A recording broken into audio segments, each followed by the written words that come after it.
All right. Mid-July, Sunday morning in Las Vegas. I'm Brian Feldman, and this is Out of Line here live in the Fox Sports RCG Home Loans, powered by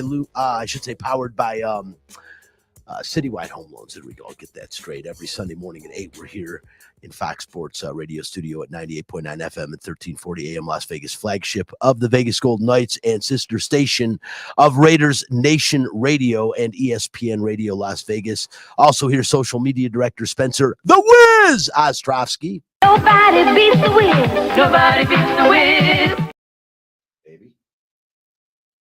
Maybe not. All right. We know we have theme music. Also, producer Chris Magnum Chapman. We are also streaming on the LV Sports Network. And you can watch the show on Facebook Live and Twitch. The page is called Out of Line. That's OUTTALINE. Follow the show on Instagram and X at Out of Line Fox LV.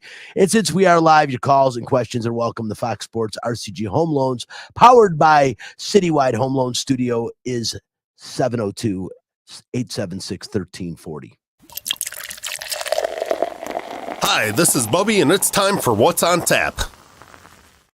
We're having trouble on the other, and that's okay. Listen, What's on Tap is brought to you by title sponsor RCG Home Loans, powered by Citywide Home Loans. Whether purchasing a new home or refinancing the home you already own, RCG Home Loans is the company to turn to for all of your home financing needs. Call 702-964-5720 to get information on all of your home financing options currently available in the state of Nevada. Once again, on tap, we've got all kinds of things today. We had a big softball game in Las Vegas. It's an annual event between the Raiders and the Vegas Golden Knights.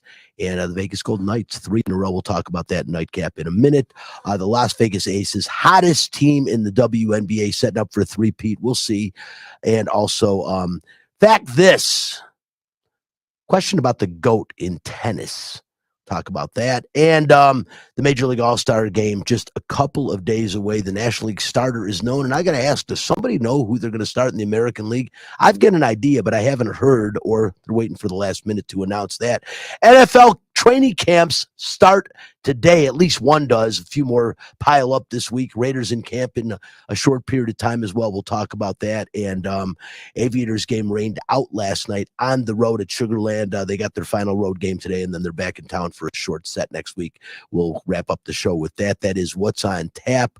Once again, if you are looking to purchase a home or refinance the home that you currently own, contact the pros at RCG Home Loans, powered by Citywide Home Loans today at 702-964-5720 for details on current home financing options, once again available in the state of Nevada. And getting right to it right now with guys, I don't know, Chris, if you got a chance to see, did you go to the game? I sent you a text. I didn't hear you didn't go to the game last night. I thought you might. You would have got caught in a rainstorm, a lightning storm at the beginning of it, but pretty cool. I saw that Vegas Golden Knight Ryan Reeves played in the game. I guess now ex-Golden Knight Logan Thompson played in the game as well. But hockey players, they play with the stick. You'd think they'd be better baseball players, right? Actually, wow, I'm a little loud. Actually, a lot of them are pretty good baseball players because of the hand-eye coordination that's required. Believe it or not, a lot of hockey players, especially Canadian ones, grew up playing lacrosse, and I guess that was like their spring sport. When they weren't obviously playing hockey. So lacrosse and hockey seem to go hand in hand in Canada, but a lot of the former Golden Knights who are American-born, when I talked to them, a lot of them played baseball growing up. Like Alec Martinez was a baseball player and a big Detroit Tigers fan too, by the way. Alex Tuck told me he used to play baseball. Some of the other guys who are, and I'm guessing Jack Eichel probably played baseball. I know Nate Schmidt, former Golden Knight, was a huge baseball fan. He actually had season tickets for the Minnesota Twins. So, big. Golfers usually, hockey players, golf and baseball would be two sports. Yeah, well, a lot of them are really good golfers. Yeah. I guess because I don't have good hand-eye coordination, I never could quite grasp. Like one of the craziest things was I heard an interview with Tony Gwynn, the late great Tony Gwynn, one of my favorite players of all time. And a lot of people may forget that after he played with the Padres and retired, he coached at San Diego State. He was the head coach. Yep. And I saw an interview with him, and he said the most difficult thing about coaching is trying to force yourself to understand that not every kid sees the ball the way you used to see it. In fact, almost nobody. Yeah, saw nobody ever Gwynn. like you go through the list of like the amazing things about Tony Gwynn, and it's mind blowing. Like never struck out. I think I never struck out 3 times in a game. Like you look at his batting average against. There's like a list of Hall of Fame pitchers. Like the way he was. I think Greg Maddux. I think the statistic was Greg Maddux struck him out the first time he ever faced him and never struck him out again. Like it's something ridiculous like that. Like Tony Gwynn. I mean, you want to talk about hand-eye coordination? I bet Tony Gwynn would have been a good hockey player. He was a great basketball player, too. A lot of people forget that about him. But, yeah, hockey players, that hand-eye coordination, especially guys who get to the front of the net and tip pucks, like that puck is coming in as fast as a baseball sometimes, and you have to. And it's a hard piece of rubber. You better get a stick on that thing or it's whacking you right in the gut or worse. So, yeah, the hand-eye coordination is something that I think it goes hand in hand, Brian, and I'm not surprised that hockey players are pretty good at softball and baseball. Well, they kicked some ass yesterday, the hockey players did. The majority of them were hockey players in that team. I think the Raiders picked up Ricky White from it was either the Raiders or the Golden Knights got Ricky White from UNLV, but the final score 30-17.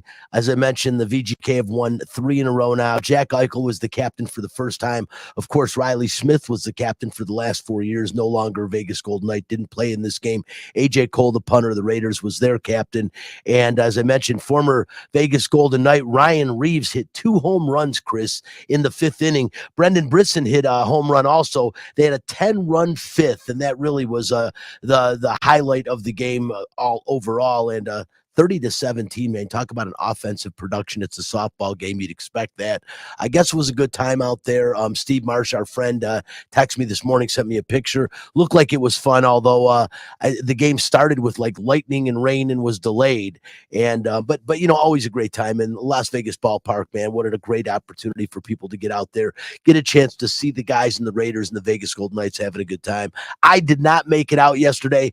Was going to, and then I knew it was going to rain. I thought it was going to actually get rained out. It poured and thundered and wind and all that stuff yesterday. But hey, a lot of people welcome that, considering what we've been dealing with here in Vegas, and that damn heat has been absolutely ridiculous.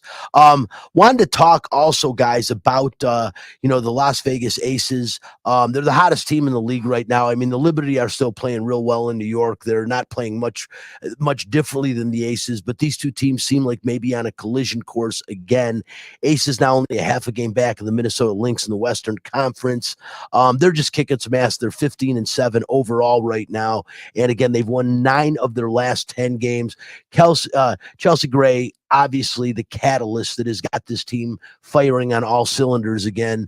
Are they going to win a third consecutive, unprecedented, by the way, third consecutive WNBA title? Spence, I'll let you go with this one. I know you followed the Aces pretty closely.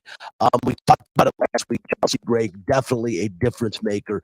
But this team really, you've got 4 Olympians on this team, 4 perennial all-stars on this team. It goes without saying who they are. Chelsea Gray, I mentioned, but of course, Asia Wilson, the face of the WNBA. Jackie Young has come into her own. Everyone can see now why a few years ago she was the number 1 pick by the Aces.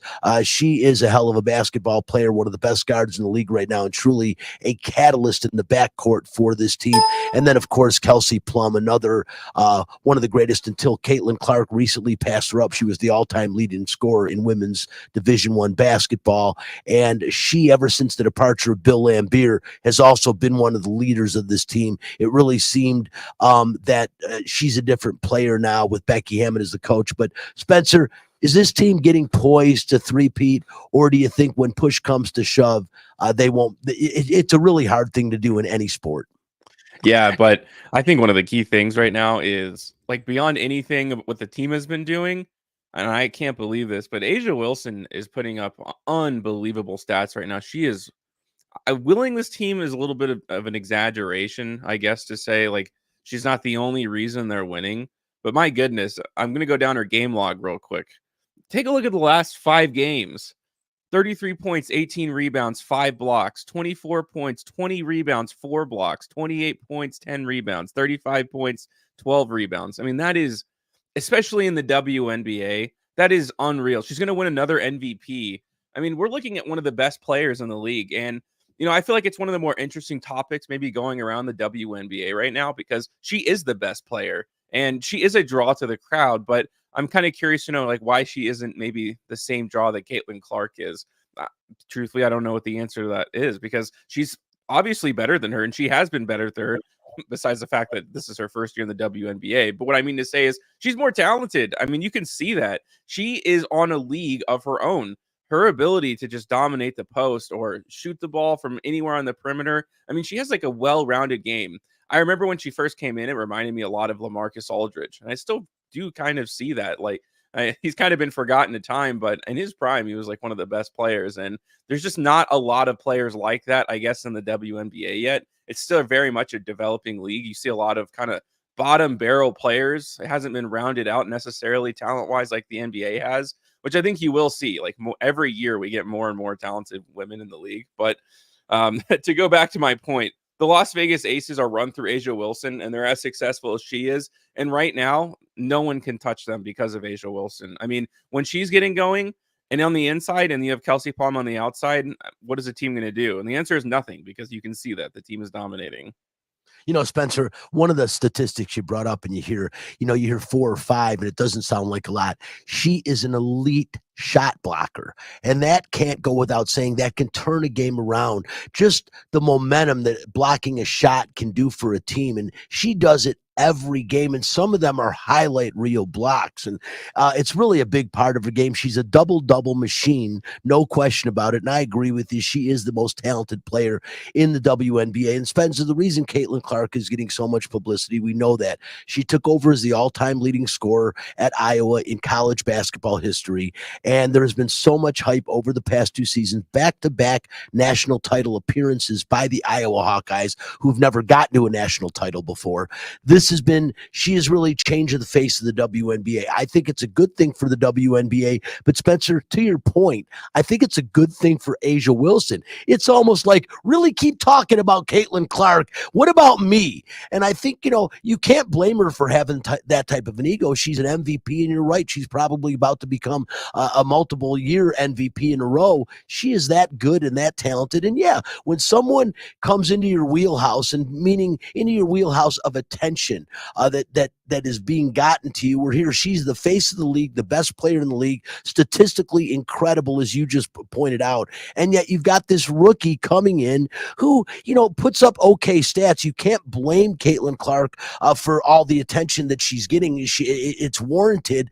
The $28 million deal she did with Nike a few weeks ago, or I should say before the season started. But the whole thing is Asia Wilson is the catalyst of the WNBA when it comes to on the court presence, and off the court, she's a good spokeswoman as well. But this woman can lead this team to another WNBA title, and I'm glad you brought it up, Spencer. You talk about some of the other elite players in the league, women like Breanna Stewart, even Aaliyah Boston's becoming one of them.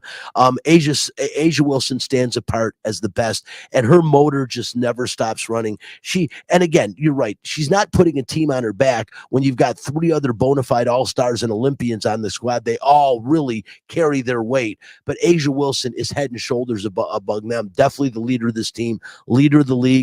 And are they going to three-peat? I think this is going to be a real tough road to haul. But yeah, I think they can 100% do it. I agree with you. They'll go as far as Asia can take them, and Asia can take them to the promised land. Again, she's that good. They got a game today out in Washington today, 12 noon start, and they should be good against the Mystics. 6-17. This should be another win, 4 in a row, and that'll be 11 of their last 12.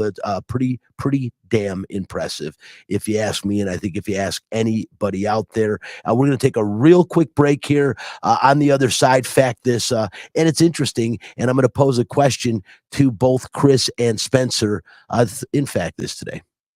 Have you ever dreamed of having your own radio show or a podcast, but just didn't think it was possible? Well, guess what? Dreams can come true. Radio U, a 5-day course that'll teach you how to acquire your dream radio show, how to host it, how to market it, but most importantly, how to monetize it. Plus, you will learn from the best in the business with over 75 years of experience. And one student from each class will get their own radio show live on the air right here in Las Vegas. Radio U. For more information, check them out at RadioYou101.com. Fact this. If you don't like the facts, take your ass back to bed. Fact this. Fact This is brought to you by Lifelike Hair Center of Las Vegas. If you are experiencing hair loss or thinning hair and want to learn about the best non-surgical options available, call 702-737-5759 or go to lifelikehair.com and schedule your free consultation today. Fact: Novak Djokovic has won more Grand Slam titles than any player in professional tennis history. And right now, he is going for his 25th and record-tying 8th Wimbledon championship. This fact has many saying the tennis joker is the GOAT. Not disagreeing, but do you know who has the most overall career titles in professional men's tennis history? Stay off Google, guys. Mags, I'm going to let you go first. Who has the most career professional tennis wins? I'm going to guess Rod Laver. It's a really good guess. I mean, I'm going to go someone who played a long time ago when the competition wasn't as fierce as it is today. I know they have an arena named after him in Australia, where they host the Australian Open in Melbourne. So I'm going to go with Rod Laver. All right, Spencer, before I tell you who it is, and Chris could be right, he might be wrong. I know you're not a gigantic tennis guy, so this is definitely a reach for you, but let's see how you do. I'm going to be honest. I have no idea. I've never gotten the tennis bug. My dad took me out to play tennis one time, and I always hit tennis balls like baseballs, and I end up launching them like outside of the tennis court just because just the way I lean my body and hit the tennis ball. I got nothing. I have no idea. I would have said, if I were you, I'd say Roger Federer. It's a great guess, and that would make some sense. Obviously, it's not Djokovic. I knew it wasn't, though. That was the one obviously, it's not Djokovic, or I wouldn't be saying it. Guys, I would have gotten this wrong as well. I'm not going to tell you. Jimmy Connors has won, 1,274 career wins. He's won the most career titles, 109 title matches. The legendary player has won 8 Grand Slam titles, singles overall, with a career win-loss record of 1,275, 283 for an 81, almost an 82% winning percentage. But Jimmy Connor, no one would ever, I mean, you really can't. Would you ever put him in? He's won 8, because you think of the Grand Slam titles, there's 8. Are you ever even mentioning him when you say, who's the GOAT in tennis? Would he be one guy that would come out of your mouth? Well, no, because I think you can even make the case he's not even the best player of his generation. I mean, he was John McEnroe, Bjorn Borg, Yvonne Lendl was in that, Boris Becker. I mean, there were so many, Stefan Edberg, so many great players. Yannick Noah. Yannick Noah was really good. I mean, I don't think as good as Connors, but like he certainly, like when you think about that era, like the reason that I think Djokovic and Federer and Nadal, aside from being 3 of the very best athletes to have ever played the sport, there wasn't I have to be careful when I say this. The athletes today are better, but I don't think the players are better than the guys the competition that the 3 GOATs have gone against pales in comparison to the competition that guys like Connors and McEnroe. I mean, Bjorn Borg retired because he just couldn't beat John McEnroe. I've always said, Chris, watching his game, a guy that we're not talking about that I put in that category only at his top game when he was 100% healthy. Pete Sampras was as good as anyone I ever saw. He's another one. And Sampras had Agassi as a nemesis. You look at that era, because Sampras came on right as those guys were starting to fade away, and Pete Sampras was kind of unopposed for a long time. Like he was so much better. No, he was. Like I think Sampras had the record, and a few other guys. Another Vegas guy, by the way, Yeah, Michael Chang from Henderson. Yeah, but he actually it was house for years was off a wild horse golf course. You could see it, which was kind of crazy, wild in Henderson. But you would go by and you'd see this awesome tennis court with lights above it. Whose house could that be? I've never met him, but I've heard he's a great guy. I've heard the same thing. I've heard he's a really, really nice guy. So maybe one day I'll cross paths with Michael Chang, and I'll be able to talk to him. But like, I think this era, like, and now we're at the point where Federer and Nadal are basically done, and there's Djokovic who's left standing, but he's about to become just a guy who's in the path of Alcaraz, the guy who's spanking him right now. Alcaraz, by the way, and there's a couple of other guys. Sinner is pretty good, and there's a Norwegian guy, Ruud, who's not bad. But Alcaraz seems like he's in that Sampras phase where he's the lone. But look at Joker right now. It's funny. Alcaraz wins the first two sets, 6-2, 6-2.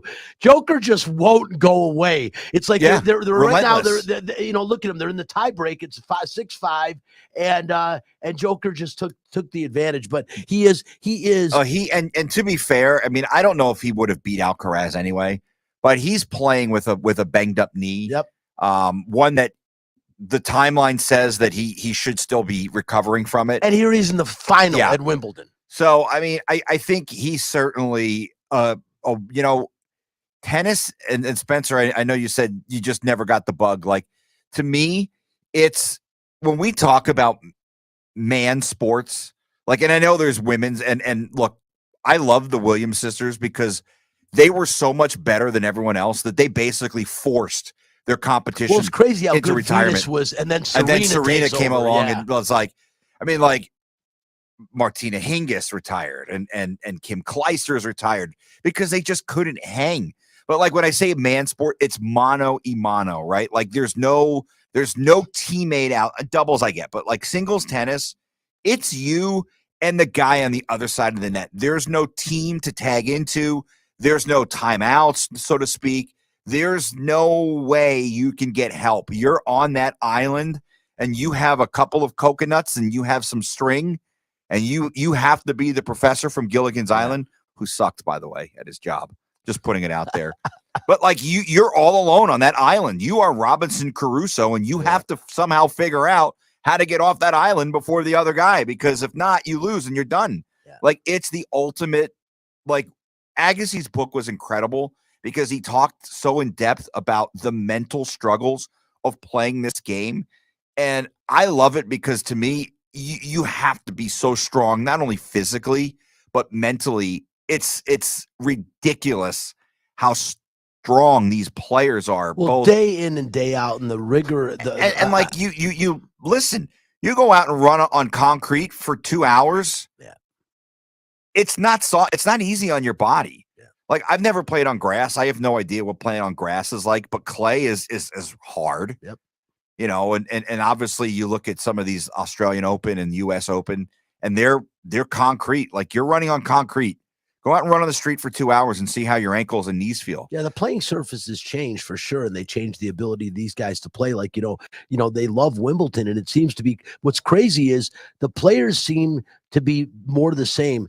The grass isn't as different as the clay, right, which is really crazy because you would think it would be the most difficult, and yet it's tougher to play on the clay than it is on the grass. We talked about it before the show, Chris. I think the greatest clay court player of all time. Yeah, I mean, there's some others who were in there before he came along, like Gustavo Curtin was real good, was amazing. Yep. There was another Spanish guy, I can't remember his name, it's blanking me, but I think it was Sergei Bruguera. He won like 3 or 4 French Opens in a row. But then Nadal came along, and like, listen, today could end up being a glorious day for Spain because it looks like Alcaraz is on the verge of winning Wimbledon, and they're playing England in the final of the European Championship in soccer. So, could be a great day. But it's amazing. Like, we finally have gotten some American men who are decent again.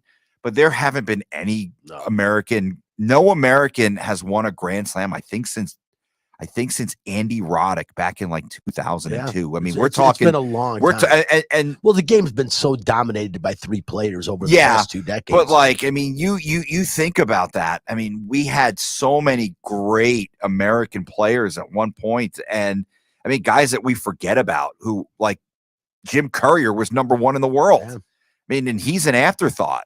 And it's like you have to be a tennis enthusiast to even remember that name.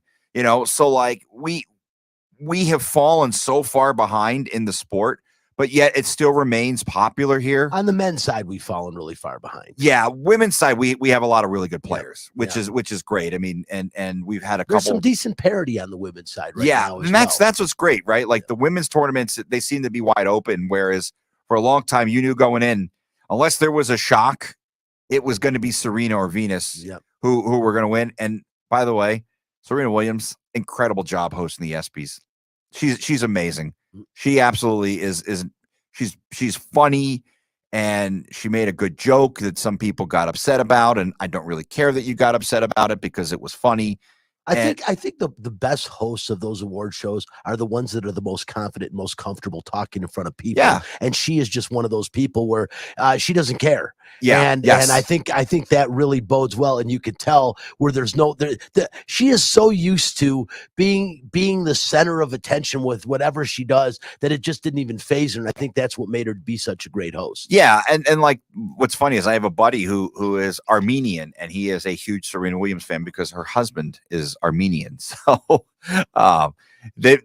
she transcends into Armenia as well. Serena Williams, a big star in Yerevan. So no, but look, I mean, it's a great sport. It's one that we don't really ever talk about a lot, but I mean, I enjoy the sport. I think it's just watching two people. Grueling sport, and that's the one thing about it that really, to me, gives it its credence is the fact that it is grueling. I mean, they've been playing for 2.5 hours. There's so many rounds to get through, and all you got to do is tweak your ankle in the first or second round, which is so easy to do in a sport like tennis. And then you got to get through it. And we've seen players work through these things over their careers.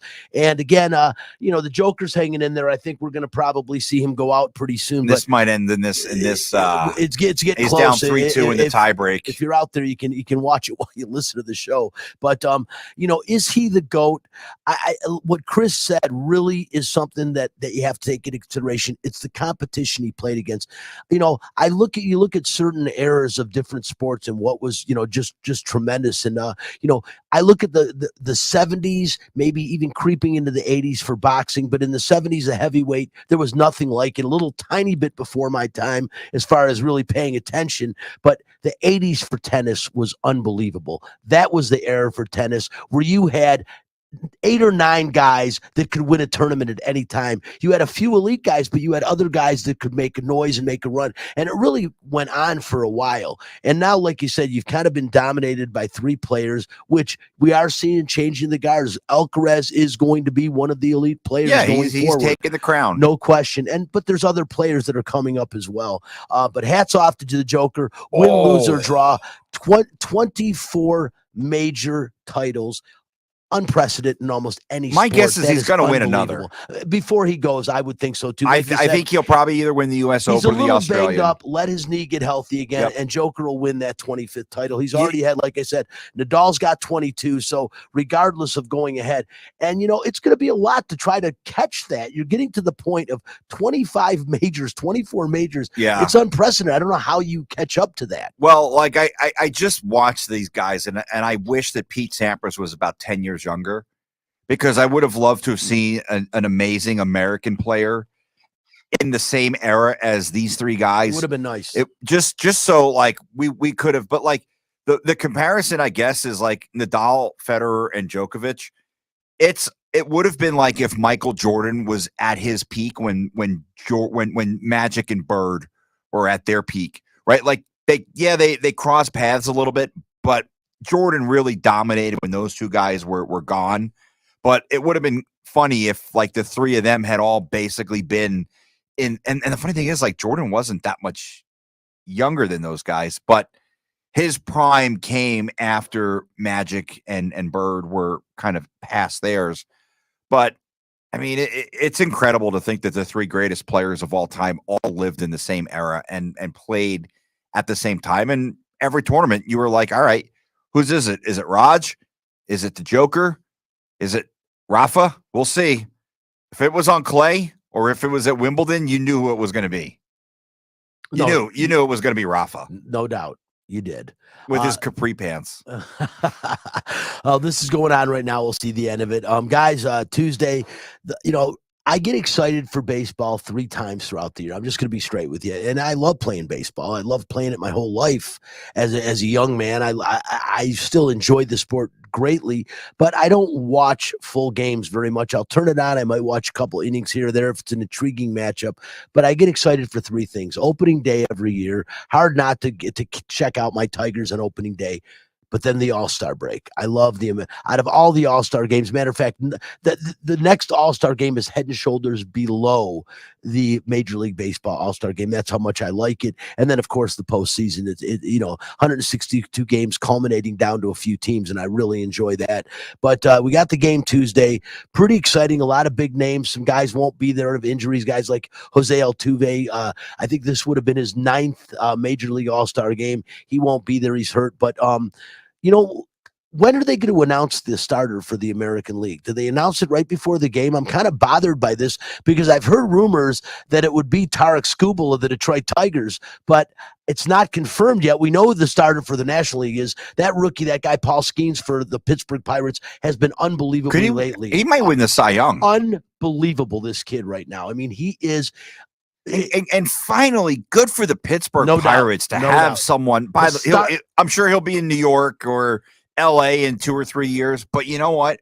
For right now, for the Pittsburgh Pirates to have a big attraction, I always root for the Pirates. I feel bad for their fans because their owner is such. They've had garbage. Who was the last? Was it Kent Tekulve? I mean, who was the last starter for the Pittsburgh Pirates? Kent Tekulve. I can tell you a funny story about him. The submariner. Yeah, great. He looked like a mathematician. Yes, and man, could he throw that submarine ball? But I'm saying, how long has it been since they've had a starter in the All-Star? I mean, who was like Doug Drabeck? I mean, is that? I mean, he was probably an All-Star for them, but like I doubt he started it. I mean, Skeens might be the. By the way, Alcaraz 1 point away from winning Wimbledon. They're right there, but Skeens it's going to be a lot of fun. A lot of great players. I always love the showcase. The only thing is, Chris, that bothers me now about the baseball All-Star game. One thing, I'm happy that it doesn't dictate where the World Series, who gets home field advantage, because to me that was always one of the most ridiculous things. If you're on a bottom dwelling team, you don't give a crap. Matter of fact, you probably want to make it so that team doesn't get to host. So, but what I always loved about the Major League Baseball All-Star game, and I don't know why they changed this recently, I love the fact that every player wore their own uniform. I used to think that was the coolest thing ever. Same with the Pro Bowl. I understood why you couldn't wear your own jerseys in the Pro Bowl, even though I never liked the Pro Bowl. I liked seeing the helmets. Every player wore their team helmets. Why would they change that, Chris? Now they just put the logo of the team on an all-star jersey.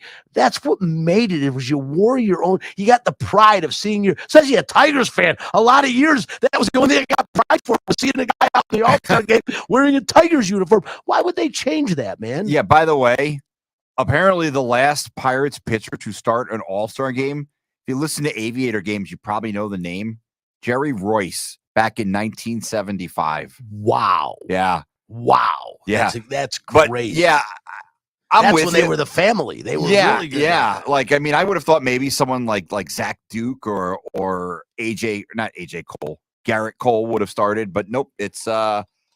It's Jerry Royce. Didn't Candelaria play for the Pirates? Yeah, he was an all-star in the 70s for them. Yeah, I thought, but he played into the 80s. I would have thought he might have been the last John guy. Smiley, there's another name from the past. I remember John Smiley. Yeah, but I hate that they've changed that rule.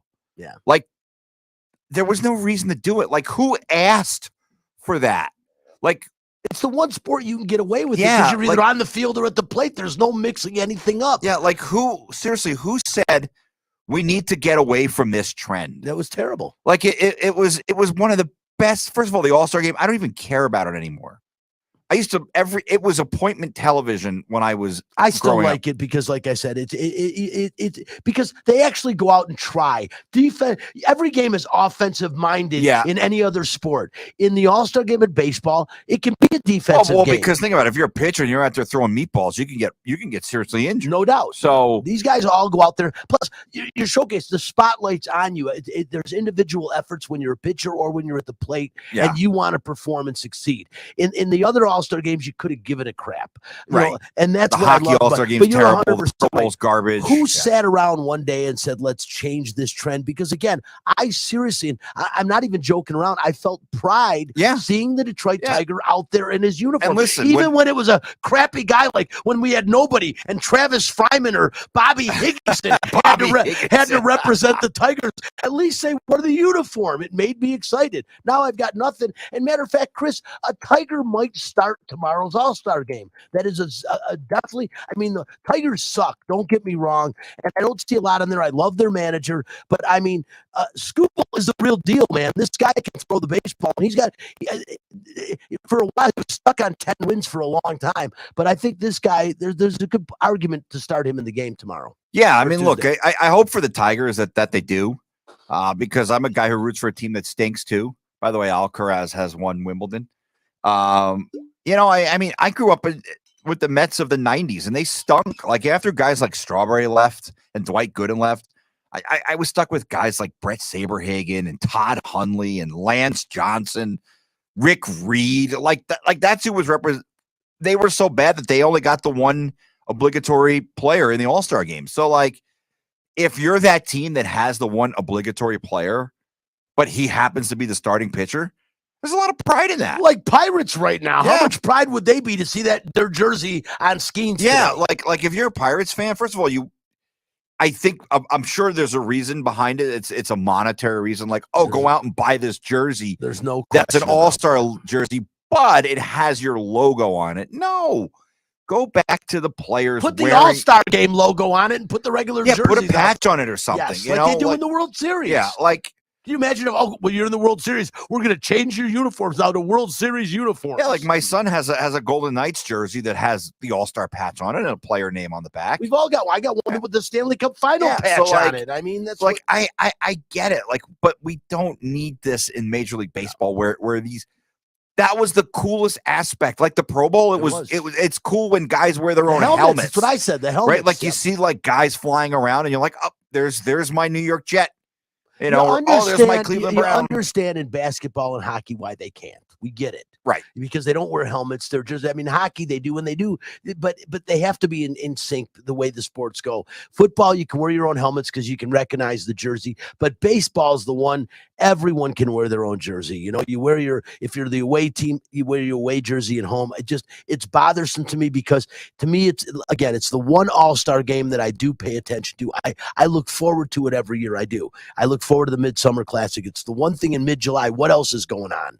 And the All-Star game. So I'm kind of disappointed that heading into the All-Star break, Philadelphia Phillies, man, they look pretty good. I mean, this I think will be their year. Bryce Harper, man, what a play! You know, I just remember the arguments when Bryce Harper first came out. Whether who was the best play, the best coming out, and Bryce Harper. Look what he's done in the long haul. He has really become one of the greats in baseball. Looking like he's heading to Cooperstown after his career is over with something everyone expected when he was playing here in Las Vegas, that he was going to be great. And it's nice to see a guy that you see as a younger guy coming up and you say, man, this guy has elite talent. He could be one of the all-time greats. And Harper has fulfilled that role. He's lived up to expectations. You don't see that a great deal, and I'm pretty happy for him. They're 62-33, best team. The surprise to me, the Cleveland Indians, I did not think they would be this good. I still looked at the AL Central as the worst division in the American League. Not anymore, man. The Guardians, I hate saying that. It'll never roll off my tongue smoothly. But the Cleveland baseball team, 58-36 right now. They're playing really, really well. well and a true contender to go to the World Series, at least at the halfway point. Worst team in baseball, we've been talking about them. The Chicago White Sox could make a bid for the worst record of all time, 27-70 at the break. And they're going to have a rough time turning it around. I don't know who they got down in the minor leagues, but I'd start bringing them up right now. This is a horrible baseball team, an embarrassment to the city of Chicago. And to be honest, being a native Detroit guy, I don't have a problem saying that. And I'm not real upset about it. Yeah, you have to wonder, like, the Mets have had some really bad teams in my lifetime. Never this bad. It's horrible. I mean, actually, I shouldn't say that because they did have one year where it was horrific. But, like, you're a team in a major market. First of all, every city in Major League Baseball is a major market. I'm sick of this not a small market team. Then sell the team. Yep. But for the White Sox in Chicago, a storied franchise that has had so many great players. I mean, this isn't the Seattle Mariners. No. This isn't the Texas Rangers. I know they just won the World Series. I just watched 8 men out yesterday. By the way. It's not the Miami Marlins, who have been a joke every year except 2 in their existence. This is the Chicago White Sox, a team that's been around over 100 years, a team that has World Series titles, a team that won a World Series this century with Ozzie Guillen at the helm. For them to be this bad in that city, I mean, there's been rumors about maybe them moving, which would be even worse. But, like, if you're going to tank and you want to move the team, it goes hand in hand because I can't imagine their attendances. By the way, you ever been to that stadium? Comiskey Park? The new one? No, I've not been to the new one. Bad? Oh, yeah, it's not good. Well, and this was 20 years ago. Yeah. Not good. I don't know that they'll lose 121 games. They very well could, which would surpass the record by Chris's New York Mets in, what was that, 65? 62, yeah, the 62 Mets, but and the 119 losses by the 2002 Detroit Tigers, but they're pretty bad, really bad, and not a game much. I didn't even see who was their All-Star game representative. I don't know. It should I would say they would say, if I'm the White Sox, you know who I spend the ball boy. I think he should be the White Sox representative in the All-Star game. But real quick, Garrett Crotchet. It's a perfect name for a White Sox All-Star. Yeah, let's see. Let's see. What does he even play? Is he an outfielder? I think he's a pitcher. Oh, okay. Yeah. No, I'm trying. I don't even know who he is. I'm trying to look it up. Yeah, I have no. They could be officially eliminated on August 9th. Imagine that. August 9th. August 9th, already completely eliminated. Yeah, 2 months. 2 months of baseball with meaningless baseball. And Shota Imanaga is one of the Cubs representatives. Yeah, Garrett Crotchet. Two of the best pitchers. Well, when you see him in the game, know that he doesn't deserve to be there. Just for wearing a White Sox uniform this year. Look him up. Listen, want to move on and want to get to this next segment that I've been looking pretty forward to. NFL camps. The first one opens today, and it is in Baltimore. Our good friend Tim Unglesby's Baltimore Ravens start camp today. They're the first team to get there, and they've got a new running back with the Ravens. Most of you probably know it was an offseason. Oh, by the way, interesting statistic. So Garrett Crotchet, the 22nd player in Major League Baseball history to go straight from the college ranks to the majors, never played in the minors. Okay, well, there's a little story behind him. That's kind of cool. Real quickly, as I mentioned, the Ravens, Derrick Henry, he was an off-season addition this year for the Ravens. A lot of people are concerned about getting Henry, and the fact that he's 30 years old. He's the running back, and as a matter of fact, he's had 2,000 plus rushing attempts, and he has the most carries over the last 5 seasons of any running back in football. ESPN Jeremy Fowler says he looks great, and he expects him to have a big season. So fantasy owners, maybe you want to take a look at that with Lamar now having a back like Derrick Henry in the backfield, and as good as the Ravens were last year, maybe they take the next step this year. They don't blow it in the AFC Championship game, but we'll see. The first day of camp, I like the Derrick Henry move for the Baltimore Ravens. I think it's a really good pickup. This guy could give them 1 or 2 good seasons. I mean, he's pretty healthy right now, from what I understand. Again, Fowler says he's looking great. But to me, it's going to be interesting because that will, I think, help Lamar Jackson out a great deal in Baltimore, and he's already scary good. Spencer and I talked briefly this morning about the top 5 quarterbacks in either conference. And I'm going to start off. I'm going to let Spencer do the AFC since he runs our Raiders report. He can talk about it. I don't think either one of the Raiders quarterbacks are going to be mentioned by Spencer today, but I'm going to talk about the top 5 in the NFC, and I'm going to give you the 5. I'm not going to put them in any particular order right now, and then I'll break down what they should be. To me, the top 5 quarterbacks in the NFC right now, Brock Purdy, Jared Goff, you have to put in there. I can't believe I'm saying that. I still think you got to list Dak Prescott in the top 5 quarterbacks. Matthew Stafford, and I'm going to bring in Jordan Love as well, based on the way he finished the season, especially in Green Bay, getting a playoff win, on the road in the playoffs in Dallas. Damn well nearly beat the San Francisco 49ers in San Francisco. Hell of an end of the season to this guy. Putting them in order is tough for me after I went down and broke them down, but I'm going to do this. I'm going to put them in this order. I'm going to say that I'd say Jordan Love would be number 5, only because of the body of work and the time. But he had 18 touchdowns, over 2,000 yards in his last 8 games, 32 touchdown passes on the season, which, by the way, is second in the NFL. Okay. And, again, the playoff win that he had in 2 playoff games, he played really well. I think Green Bay lost some parts, but I still think the Packers, because of Jordan Love, will be a formidable team. Next, it's a toss-up. I'm going to say I'll put Dak Prescott in the 4th position. If you look at Dak Prescott, I mean, it's the same dilemma every season.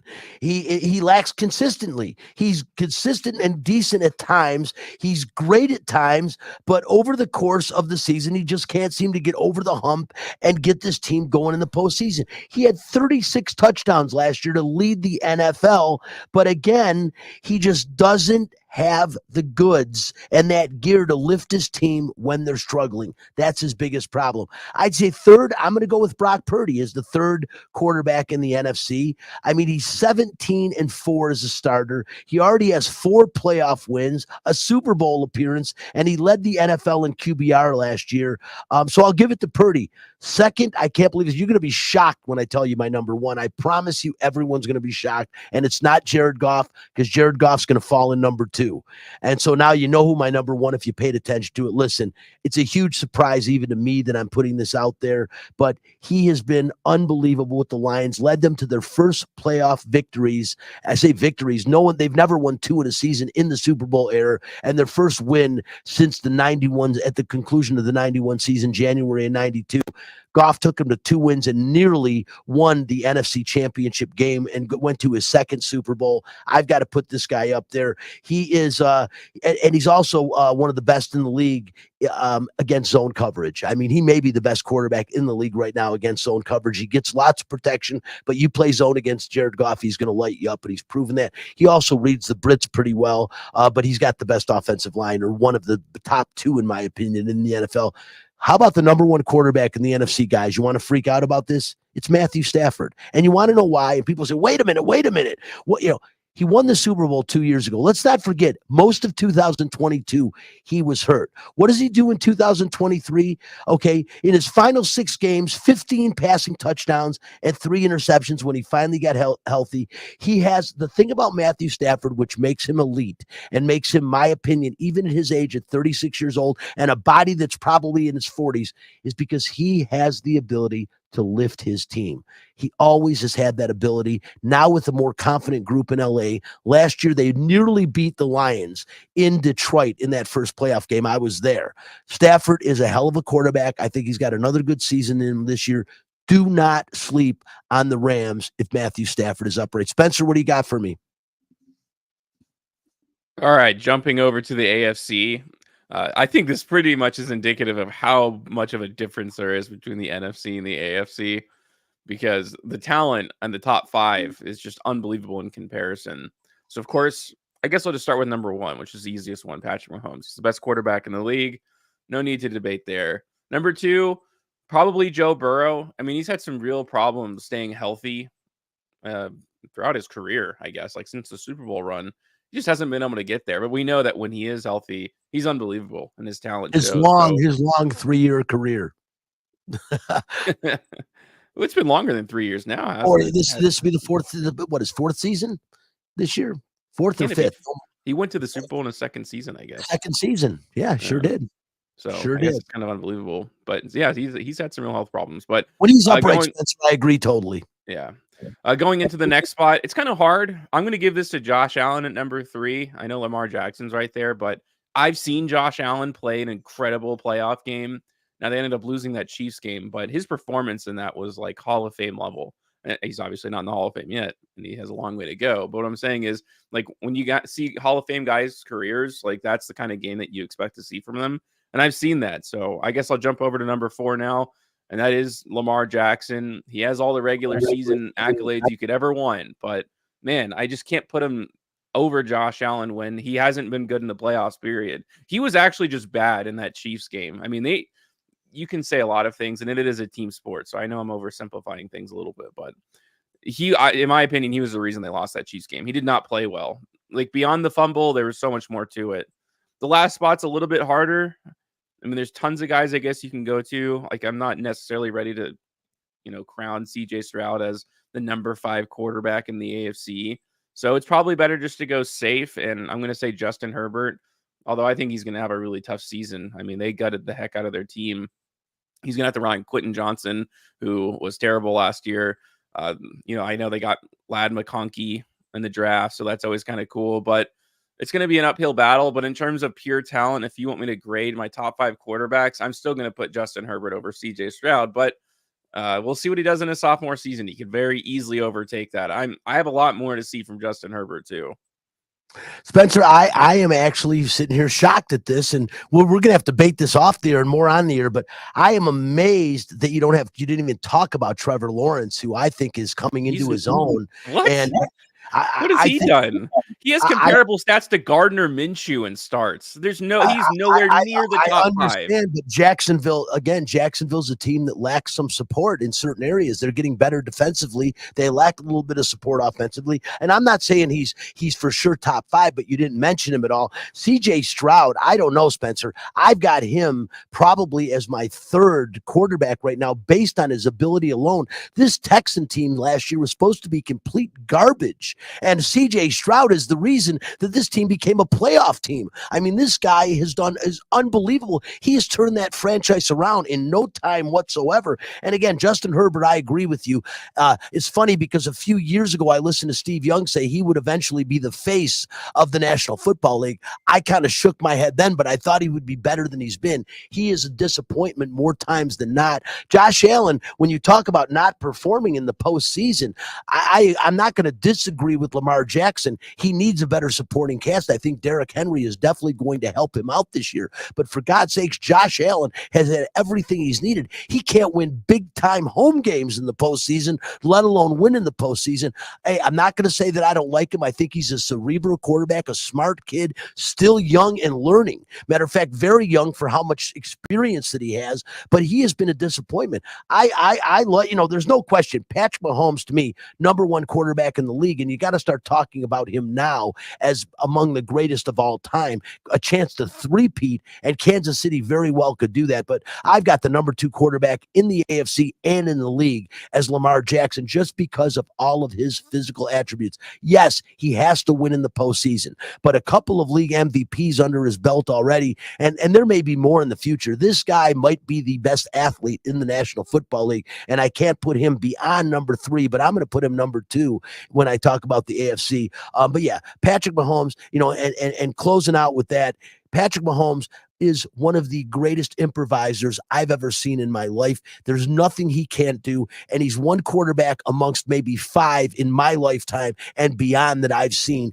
that you do not want to have the ball being down by less than 1 score with 2 minutes or even a little bit less to go in the game. You almost know it's automatic, like you saw in the Super Bowl. He's going to find a way to go down and score. As I mentioned, the Las Vegas Aviators, they got rained out last night. That game's going to be made up on a future future date, I think early August. Final game today at Sugarland. They're home Friday for a 3-game set against the team with my favorite name, the Salt Lake Bees, and that's Friday through Sunday next week. Listen, we're out of time. I want to thank, of course, as always, Magnum behind the wheels of steel, Spencer, the great job he does as our social media director, my co-host. I'm Brian Feldman. This is Out of Line. We're here every Sunday, same time, 8 to 9 o'clock, Fox Sports Radio, 98.9 FM and 1340 AM. Back next week. And hey, check out RadioU101.com. An unbelievable opportunity. We'll talk to you soon. Bye-bye.